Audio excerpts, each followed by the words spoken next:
LP news. నేను సగరాజేందర్. ముందుగా headlines చూద్దాం. జగిత్యాల జిల్లా మిట్టలి పట్టణంలో నిజామాబాద్ పార్లమెంట్ అభ్యర్థి జీవన్ రెడ్డికి మద్దతుగా ప్రచారం.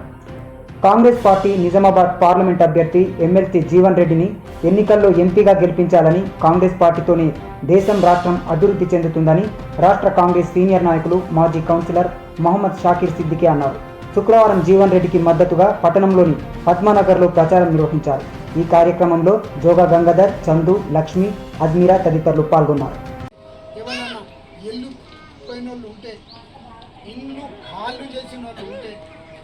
వేరే ప్రాంతాలలో ఉన్న వాళ్ళకు వాళ్ళందరినీ పిలిపించుకొని వాళ్ళందరినీ ఓటు వేయాలి, చేతి గుర్తుకు ఓటు వేయాలని రిక్వెస్ట్ అంటున్నాను. ఎవరెవరు వస్తారు, ఏమేమో అంటారు, మీకు ఎవరెంత ఉన్నదో పని అంతే ఉన్నది. మీకు చేసింది 10 ఏళ్ళ కేసీఆర్ పాలనలో ఒక డబల్ బెడ్రూమ్ ఇవ్వాలి.